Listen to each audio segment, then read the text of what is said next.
listening to Shut Up and Invest. And welcome to another episode of Shut Up and Invest. I'm here with the co-host with the most, J Money in the house. What's going on, everybody out there? How you guys doing today? Welcome back. We got in the docket today, Kev. We got the Colombia game. That is right. At 7 o'clock. You know, we're repping. He got his Big Bird shirt on over there. That is, we got Colombia playing in the quarterfinals of Copa America against Chile. So we could actually do a whole show on breaking down the game, bro. But I don't think our listeners might be interested. I used to be pretty good at FIFA back in the day too. That's why you know a little bit about soccer. Yeah, I learned all about it back in the day, man. I used to be Kiko in Spain. Wow, you went old school. Alonso. Wow, that was my team. You went old school on that one. I'm gonna watch. I'm gonna get home and watch that too. So see how you guys do today. Yeah, man. It's gonna be exciting. It's going to be exciting. I got my whole family getting together. It's cool because we use it as kind of like get everybody together, the food. We pull out the aguardiente, which I don't know if you ever had aguardiente. Explain for us non. They call it fire water. I have had that. Let it burn in your chest. So let's hope Colombia wins. I need to be a part of this experience next time. Yeah, man. If we go to the semifinals and the finals, you are definitely invited, bro. It is a party. I've been to World Cup parties in college and down here that started like 4 a.m. because some South American or Latin American team is playing. Yeah. And they're up. Yeah, they're up ready to watch it. It's fun. No, Miami's going to be going crazy right now. Miami, New York, there's a lot of concentration of Colombians there, but all over the United States. But anyway. Let's get to some real estate. Yeah.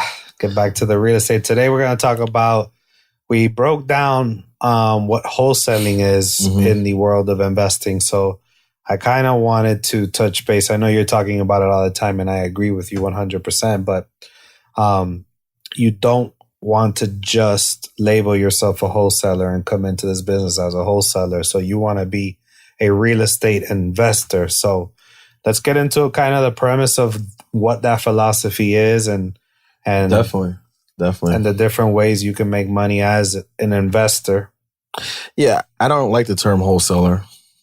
To me, like wholesaling is a verb, Investor's a noun, but we use the term wholesaler. But my fear is, especially right now, because wholesaling is such the hot word, everyone wants to wholesale, is that, you're wholesaling, which is your ATM, like everybody says, it's your cash flow that you're making daily, but if you're not putting those funds into something that's going to create residual cash flow for the rainy days, from the market changes, then you're not really gaining too much momentum in the long run, and we've all been there. We know what can happen.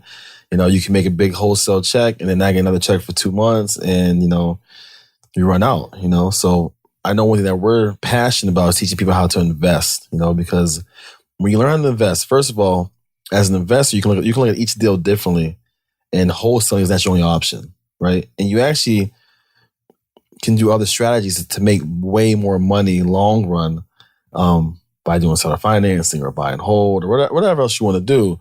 Besides just wholesaling, plus the fact that a lot of wholesalers walk away from deals that we pick up and do things with because we have other, things in our tool belt that we can use besides just wholesaling. So yeah, I definitely want to break that down and kind of go into the pro and the con of just trying to wholesale and how you become a rounded investor. Yeah, wholesaler, you can go back and listen to the show. And we really get deep into it. But basically, this is someone who does the marketing to find a motivated seller, and then you get the price negotiated at a discount, and then you sell it at a wholesale discount with a profit margin on top or a finder's fee to another investor who then has plans for the property, whether it's become a landlord and fix it up and keep it, or someone who wants to renovate it, assuming it needs work, and then can turn around and flip it, selling it on market for a good deal. So wholesaler is one idea or one way of making money. You're a marketer. I think. I mean, the number one thing with wholesaling is marketing and sales. That's the main skill. Is you have to be able to market, you have to be able to sell. Now, I will say on the positive note, being a wholesaler is you'll never go hungry if you know how to find the deal and being able to give it to the right investor. I totally You're the agree. golden goose. I totally agree because, again, there's been times in my life where it's been like, oh, I'm, maybe I got some deals going on and some rehab properties and this, where it's like, man, where's the money at?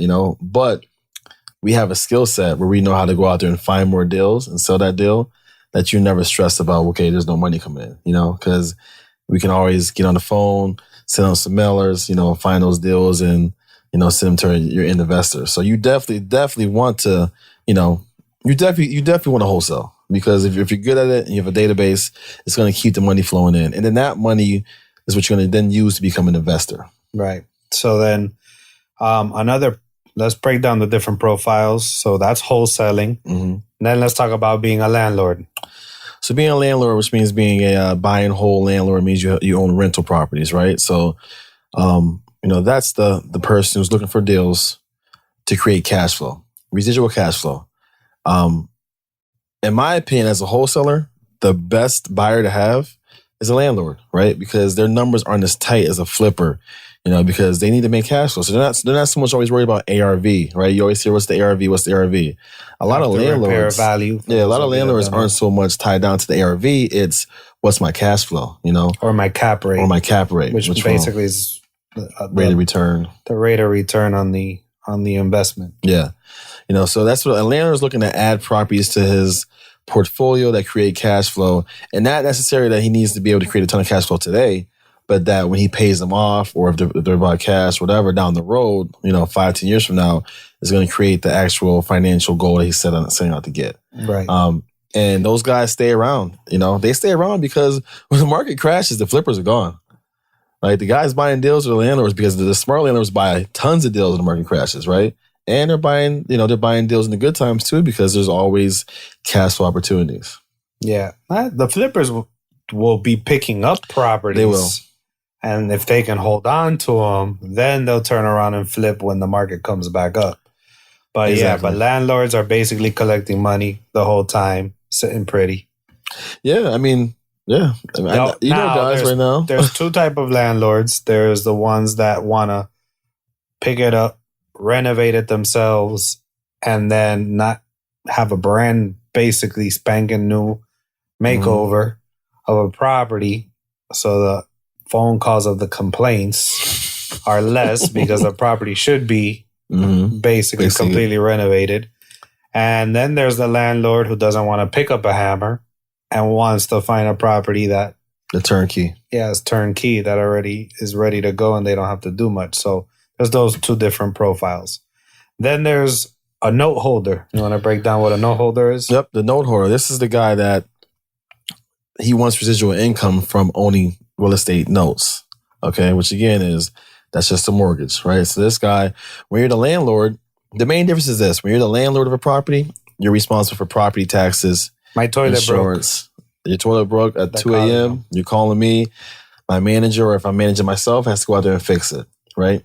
Vice versa, where a note holder does not own the property; they own the financeable note, right? So they're the bank. They're the bank. So let's say, I sell a property to Kevin. I sell the financing. I created a note. I'm the note holder.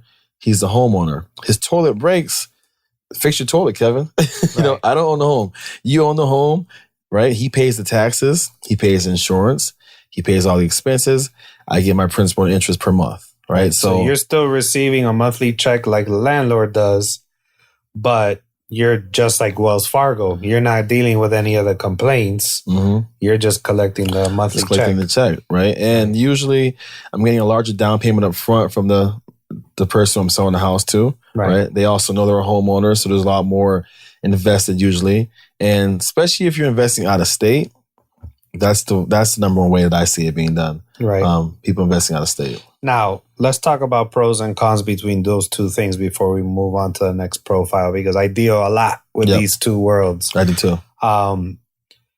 There's pros and cons on both, and neither one is better than the other. It just depends on who you are as a person, what your personality is, and what your overall goal is. Because if you're a landlord, the cons are you got to deal with problems of the property because tenants. you got to deal with tenants who don't pay.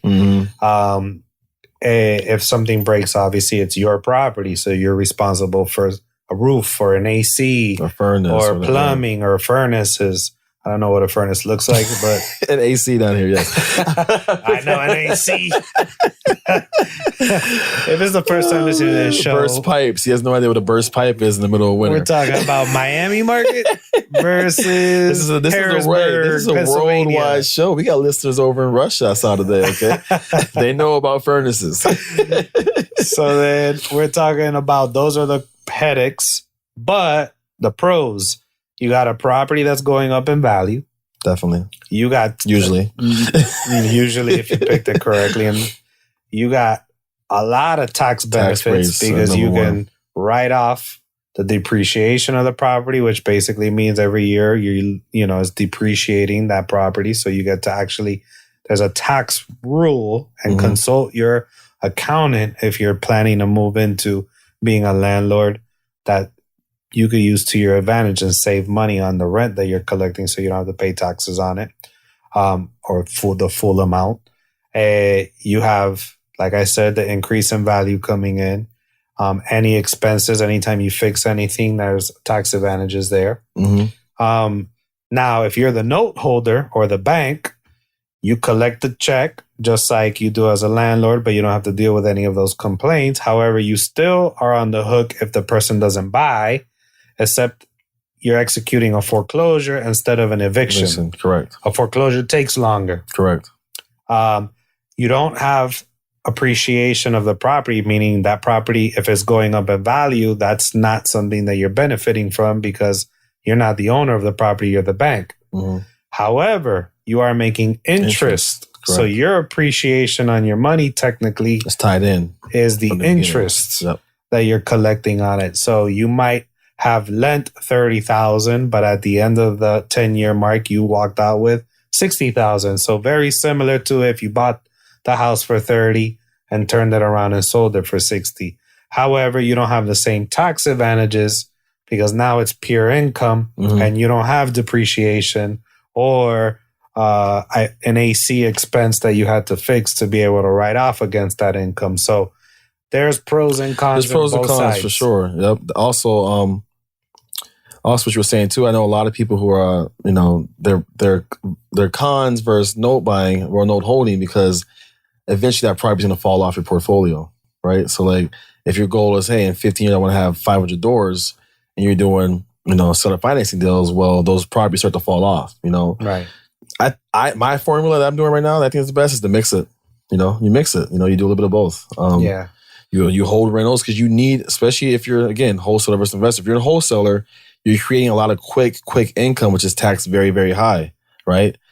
My solution, number one, is I go buy rentals with that income that I'm fixing up for a few months that is going to offset some of that taxes, right? So and building your essentially retirement plan for the future. And if you're just doing sort of financing deals, then you're missing all those tax breaks. Right. 100%. I like that. Now, if you want to get into note being the bank, you know the saying, the bank never loses, and buying notes or whatnot, definitely go to shutupandinvest.com and talk to us because we can definitely help you out. But you need to have great relationships with private lenders, for example, so that way, if it gets paid off because the person refinances the property and pays you off or sells the property and pays you off, these type of relationships will continue to be able to give you the next opportunity so that technically your money's always making money. Definitely. So there, like I said, there's pros and cons. There's pros and cons. You just need to know the right strategy and be connected with the right people. You need a good accountant. You need a good lender. You need a good wholesaler. You need to be running in the circles of high quality real estate professionals and investors that can keep your money working for you. And then we have the rehabbers, the flippers. Rehab flippers, yep. These are the guys who pretty much are, looking for the short time, quick flip. They're, now again, most rehab flippers that I know also are landlords. They're usually flipping a home, taking their money back out to put into a new home, taking some of the money back out to buy a property to keep as a rental property or as a note holder. But basically a flipper is looking for a deal that they can get at a price where when they put in whatever the amount of repairs are, it is below whatever they can sell it for, and they're going to get that spread, right? So they're looking at ARV. ARV is the main number to the flipper. ARV, then what are my rehab costs, right? And these are guys who are buying to buy it, fix it up, sell it, get out of it quick, go do the next one. Right.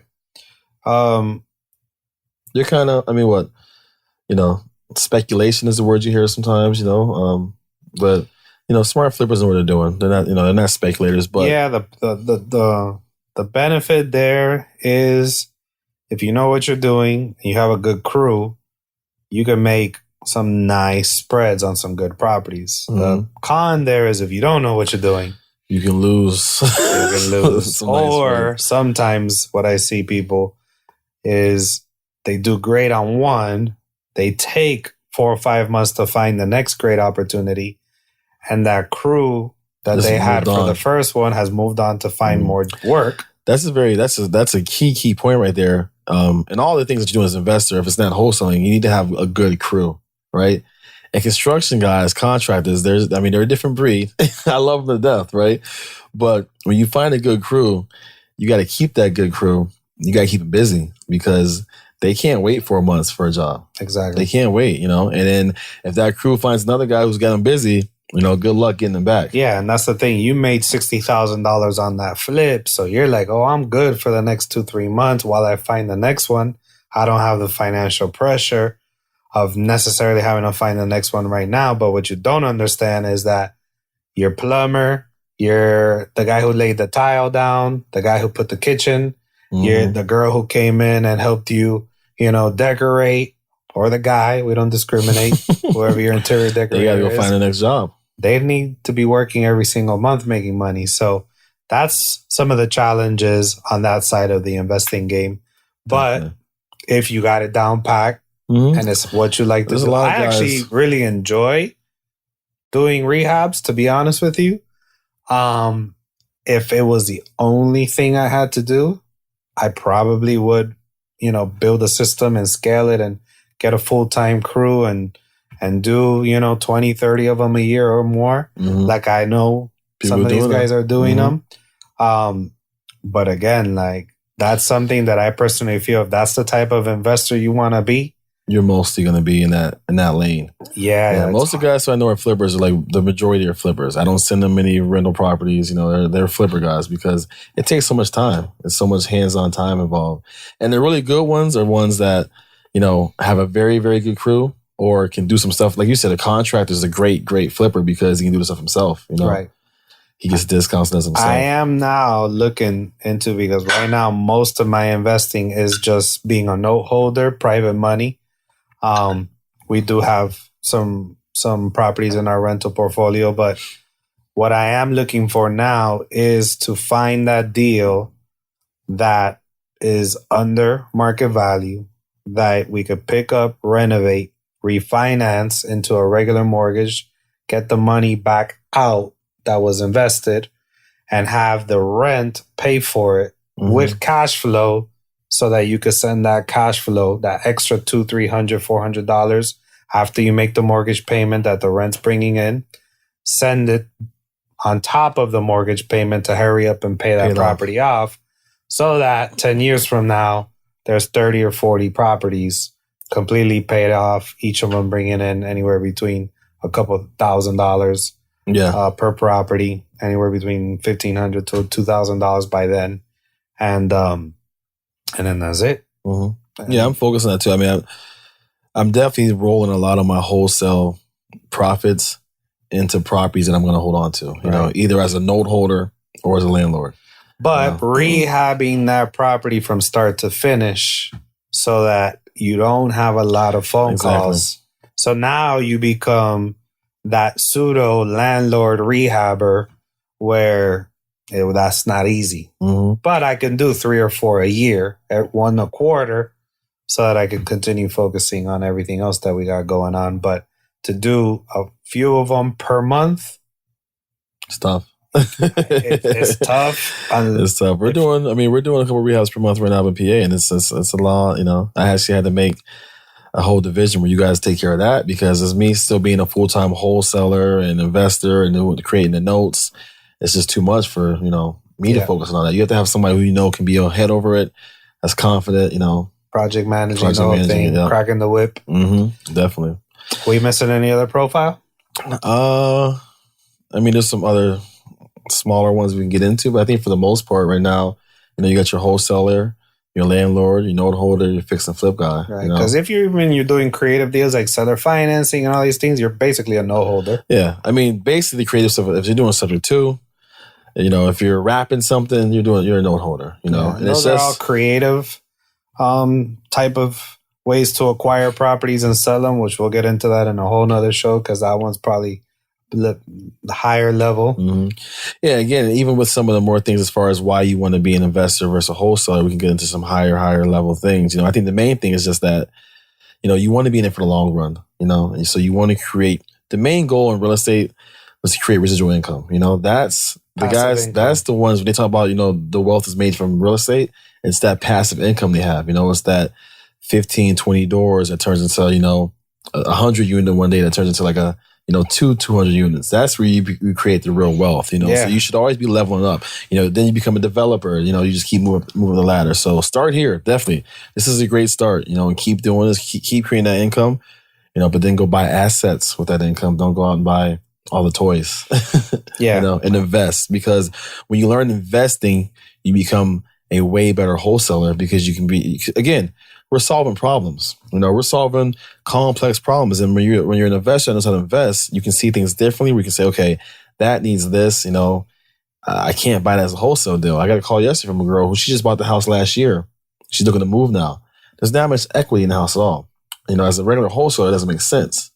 But as a subject to deal, I found out her mortgage payment is pretty low, you know, like $400 lower than the rent. And that's her mortgage as far as principal, interest, taxes, and insurance. That whole payment, it's about $400 less than what the rent is. Now, hey, maybe we can do a subject to deal, you know, where I take over the mortgage and then we get the income per month. You know, that's something that if you don't know that deal, you just walk away from the deal. You know, if you don't know that strategy, you just walk away from the deal. Yeah, you don't know investing. You know, and subject to, again, things that we'll get into for creative finance, but that's basically I'm taking over that property subject to you leaving the mortgage on it, and I'll take over and I'll make myself responsible even though that mortgage is still under your name. And then I will find someone that's going to pay or rent it, for example, and then I'll continue paying for it. So there's a lot of different ways to get into real estate investing. It's like art, man. Just get creative. Real estate is really an art. I mean, get creative. There's some things I'm like, man, I'm a Picasso in this game right now. You know, like you got to see yourself as an artist, you know, and get creative out there. Yeah. You know? And if you're stuck, reach out to someone else that knows what they're doing. Get another pair of eyes and ears in it, and they might be able to introduce you to an idea that you didn't even look at. Or because that happens every day to us. I'm like, man, wow, you can do that? Okay. Yeah. And having a good attorney is also good because they can tell you, hey, an attorney that thinks outside the box, not a super conservative one. You want someone that protects you and has a conservative side, but also says this is the guidelines that we could work under, and here's the pros and cons. Yep. And that is always clutch into your investing game. So anyways, we wanted to make this show quick and dirty, break down the difference between just being a wholesaler and being an investor, and hopefully keep giving you guys information. I mean, you know, we're here to help show you guys how to be an investor, you know, so that's what we're going to do. Provide, you know, and if you're a real estate agent out there right now listening to the show, listen, you definitely need to connect with us, because if you're just the traditional real estate, you are leaving so much money on the table. Definitely. Become a specialist. You're going to have plenty of the regular realtor deals regardless. So, I mean, look at Jay. You've walked away from how many markets? And most realtors are tied to their market where they've built their database. They're, you know, oh no, I have these listings and I have these buyers that want to move into their first house, and how can I move to another place? And you've been able to do real estate in so many different markets outside the box, you know, and you've lived in like 20 different cities. We're gonna have a whole special session for the realtors because I'm here for you guys. You know, if you got to change, you got to adapt. So that's gonna be a whole other. Just add something to what you're doing. Exactly. Yeah. We're not telling you to stop being a realtor. No, definitely that. But I'm not the one who says, hey, give up your license. I have my licenses still. And there's times where I still use it, and there's markets where it becomes very, very effective. But you got to add it because the things are changing, man. The computers and everything else is changing. You got to be on top of that. Be a specialist. Definitely. All All right, man. Good episode. Appreciate it. Appreciate the love, the support. Again, hey, reach out to us. I've been getting a lot of messages about people asking about no investing, because they see we talk about that a lot. So, feel free to hit me up in the DMs and There's Instagram, no stupid question. Facebook. Leave a comment on YouTube. We watch that. Ask questions, man. We started from scratch. So yeah, leave some reviews. Show some love. Like, share, subscribe. We are out. All right, man. Peace out. Shut up and invest. Hey, thank you once again for listening to Shut Up and Invest. If you guys are motivated at the thought of continuing your real estate journey with us, then visit shutupandinvest.com. There you can join a community and take advantage of more free resources. And don't forget, please like, comment, and subscribe to this podcast so you're first to hear our new content every week. Most importantly, get active and don't forget to shut up and invest.